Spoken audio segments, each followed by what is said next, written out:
ایک زمانے میں سفر کی لکیریں پڑھی جاتی تھی تو یہ بڑا کمپلیکیٹڈ معاملہ تھا. اب ہر نوجوان جو ایف ایس سی سے گریجویشن کے لیے انجینئرنگ کرتا ہے، میڈیکل میں جاتا ہے، کسی بھی ڈسپلن میں جاتا ہے، وہ سب سے پہلے یہی سوچتا ہے کہ ملک سے باہر کیسے جانا ہے.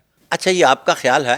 میرا یہ خیال ہے ہاتھوں کے مشاہدے کے بعد کہ جس کلاس کا ہاتھ ہو اسی کلاس کی خواہشات ہوتی ہیں.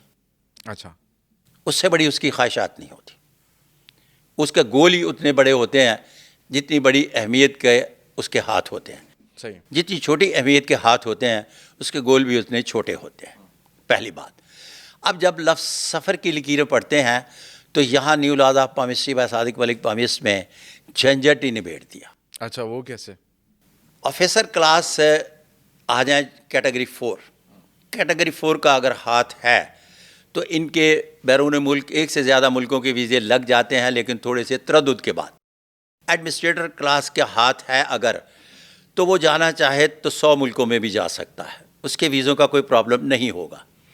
وی آئی پی ہینڈ جہاں بھی جس طرح سے پاسپورٹ یوں کر کے بھیجے ویزا لگ کر آ جائے گا. تو اس کو اب میں نے ہاتھوں کی کیٹیگری سے منسوب کر دیا ہے، سفر کو لکیروں سے نہیں، لکیروں سے ہٹا دیا ہے، کیونکہ لکیریں جو ہیں یہ بنیادی طور پر سفر کا پتہ نہیں دیتی. واللہ علم بالصواب. اچھا، یہ ایک اور چیز جی کہ شادی کتنی ہوگی، کتنی شادیاں ہوں گی، یہ بھی لائن سے کوئی دیکھ دکھ لیتے ہیں لوگ، نکال لیتے ہیں کہ جی اس کی ایک شادی ہے. اچھا، 2 ہوں گی، 3 ہوگی. سوال یہ ہے کہ مرضی کی شادی کی بھی کوئی لکیر ہوتی ہے کہ جی اس کی شادی مرضی سے ہوگی، میری خواہش کے مطابق اس خاتون سے ہوگی یا اس خاتون کی اس مرد کے ساتھ ہوتی ہے.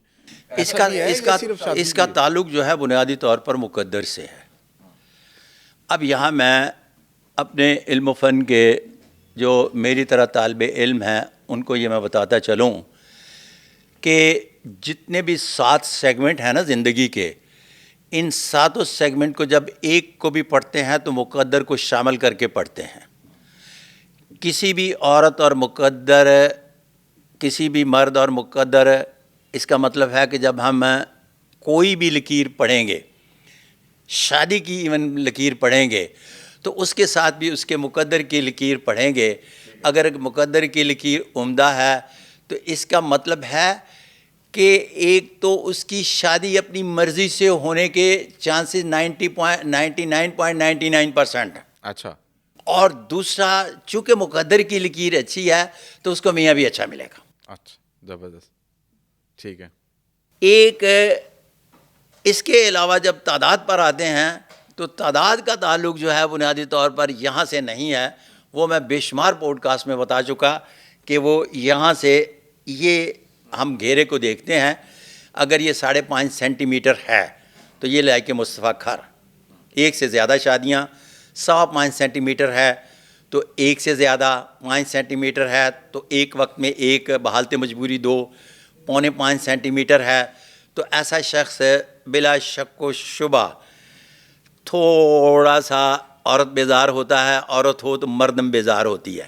اگر اس سے ہلکا سا تھوڑا سا کم ہو جائے تو یہ لوگ عورت اور مردم بیزار ہی نہیں ہوتے بلکہ ان کے اولاد بھی نہیں ہوتی، بے اولاد ہوتے ہیں. واللہ علم بالصواب. اچھا، وفا اور بے وفائی والے ہاتھوں کی بھی کوئی نشانی؟ اچھا، لفظ جب وفا اور بے وفائی کی بات کرتے ہیں نا، یہ وفا اور بے وفائی نام کی کوئی چیز نہیں ہوتی. ہاں جی، یہ لفظ ہوتا ہے کسی بھی شخص کے اطمینان اور مطمئن ہونے کا. میرے پاس زیادہ دولت ہے، ہو سکتا ہے کہ کوئی میرا دوست یا خاتون مجھ سے زیادہ قریب رہے تو میں اس کو وفا سمجھ رہا ہوں. کیا مطلب کہنا کیا چاہتا ہوں؟ میں کہنا یہ چاہتا ہوں کہ کسی بھی شخص کے اندر اطمینان کا ہونا وفا اور بے وفائی کی علامت ہے. میں عمر بشیر کے ساتھ دوستی کرنے کے بعد فیل کرتا ہوں کہ عمر بشیر میرے ساتھ لائل ہیں، تو اس کا مطلب ہے کہ میں مطمئن ہوں. تو میرا اطمینان یہ اس بات کو ظاہر کرتا ہے کہ میرے جس شخص سے واسطہ پڑا وہ وفا کرے گا. اس کا مطلب ہے سب سے پہلے تو میں وفادار ہوں. اگر میں وفادار نہیں تو اس کا مطلب ہے عمر بشیر صاحب میرے سے کس طرح سے وفا کر سکتے ہیں، کیونکہ میں نے پہلی اینٹ ہی اچھی نہیں رکھی. اگر میں نے پہلی اینٹ گولڈ کی رکھ دی ہے کہ عمر بشیر صاحب میرے سے وفا کریں گے. ہاں، کسی ایک سٹیج پر جا کے دیکھا گیا ہے کہ اگر کسی بھی شخص کے ہاتھ پر یہاں بھی بہت زیادہ خود پامس بننے کی کوشش نہیں کرنا پلیز، وہ ادھورا علم جو ہے پرابلم کریٹ کرتا ہے. یہ جو لکیریں ہیں نا، اگر ہتھیلی کے ہم رنگ نہ ہوں تو یہ بنیادی طور پر کسی بھی شخص کے منافق ہونے کا پتہ دیتی ہیں. کیا سر؟ یہ لکیریں جو ہیں بہت زیادہ اگر ہم رنگ نہ ہوں، مطلب بہت زیادہ ڈارک ہوتی چلی جائیں جلد سے، اگر بہت زیادہ ڈارک ہوتی چلی جائیں تو اتنا بندہ منافق ہوتا چلا جاتا ہے. سر آپ کے اس کہنے کے دوران میں دیکھ رہا ہوں سب لوگ اپنے اپنے ہاتھوں کی لکیروں کو دیکھ رہے ہیں جو جی، اسٹوڈیو میں بیٹھے اور وہ دیکھ رہے ہیں کہ ہم منافق ہیں یا نہیں ہیں. نہیں ہے. صحیح ہے. اور اکثریت میں آپ کو لوگ جو ہے نا وہ بظاہر دکھائی دیتا ہے کہ منافق ہیں، لیکن ایسی بات نہیں ہوتی، کچھ مجبوریاں بھی ہوتی. سر یہ جو اکثر کہتے ہیں، دیکھتے ہیں، سنتے ہیں دوسرا عشق، وہ بھی منافقت میں آتا ہے؟ اچھا، دوسرا عشق اس وقت عورت کرتی ہے. عورت کے بارے میں پوچھ رہے ہیں، مرد کے بارے میں؟ مرد کرے ٹھیک ہے، مرد کے بارے میں تو 4 اس میں حص رکھ دی گئی ہے کہ وہ 1 سے زیادہ خواتین کر سکتا ہے. جیسے ہی اس کا موٹا فینس 5.25 کے قریب ہوا تو اس کے اندر تو بیٹھا ہوا ہے انسان پہلے ہی ڈیمانڈنگ ہے کہ وہ 1 سے زیادہ بیویاں کرے گا. ٹھیک ہے. اب عورت کو چونکہ 1 سے زیادہ ایک وقت میں مرد رکھنے کی پرمیشن نہیں ہے، نہ کسی مذہب میں، نہ کسی قانون میں، بالکل ایسے. نہ کسی لاء میں. ٹھیک ہے. اب جب عورت کو یہ سہولت حاصل نہیں ہے تو وہ اگر کسی مرد سے سیکشولی سیٹسفائیڈ نہیں ہوتی تو وہ پھر بچہ پیدا کرنے کے بعد نہیں، بچے پیدا کرنے کے بعد بھی کسی دوسری جگہ اپنے مراسم بنا لیتی ہے، اور لوگ اس کو بے وفا یا کہتے ہیں، اور وہ کہتی ہے یہ میرا پہلا نہیں دوسرا عشق ہے، پہلا میرا عشق ناکام ہے اس لیے کہ میں اسے لائک نہیں کرتی، میں اس کو لائک کرتی ہوں.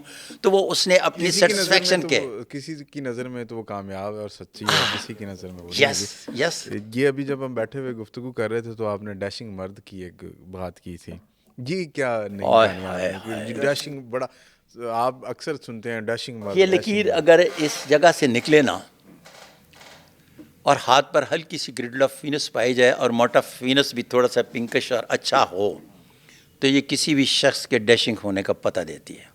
اچھا، تو وہ ڈیشنگ مرد کیسا ہوتا ہے؟ یہ ڈیشنگ مرد دنیا کا انتہائی معاملات محبت میں بد نصیب ٹھہرا. اوئے ہوئے ہوئے.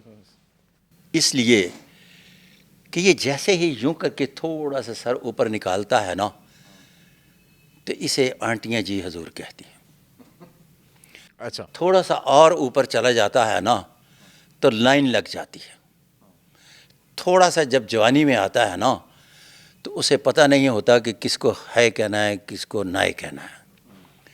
بڑھاپے میں بھی اس کا خواتین پیچھا کرتی ہیں، لیکن کسی ایک عورت کے ساتھ اس کا زندگی بھر کا ساتھ نہیں بنتا جس کی بنیاد پر ایک وقت میں 8 10 عورتوں سے مراسم ہونے کے باوجود بھی وہ قید تنہائی کی زندگی بسر کر رہا ہوتا ہے. اور میں نے ان ڈیشنگ مردوں کو جس طرح سے بڑھاپے میں خوار ہوتے دیکھا ہے معاملات محبت میں، آپ سوچ بھی نہیں سکتے. اگر ایک ملک کی اہم شخصیت جسے کہا جاتا ہے کہ وہ لیڈیز پرنس ہیں، ساری زندگی عورتوں کے معاملے میں خوار ہوتے رہے، اس کے باوجود کہ 8 سال کی بچی سے لے کر 80 سال کی اماں تک انہیں آئی لو یو کہتی تھی، لیکن وہ قید تنہائی کی زندگی بسر کرتا رہا انسان.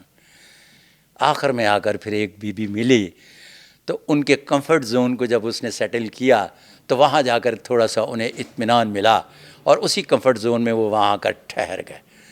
اور یہ بھی ہر ڈیشنگ مرد کے نصیب میں نہیں. لاکھوں کے جب ہاتھ دیکھتے ہیں تو ان میں سے کوئی ایک مرد ٹھہرا جس کے یہ کمفرٹ زون والی بھی آ جاتی ہے اور وہ ٹھہر جاتا ہے. واللہ عالم بالصواب. آپ جس کی طرف اشارہ کر رہے ہیں میں سمجھ گیا ہوں، امید ہے کہ ناظرین اور ہمارے دیکھنے والے بھی سمجھ گئے ہوں گے. تو بہت شکریہ ملک صاحب آپ کے قیمتی وقت کا. انشاءاللہ ناظرین آپ کے سامنے پھر حاضر ہوں گے ایک نئی ایپیسوڈ کے ساتھ. اجازت دیجیے، اللہ حافظ.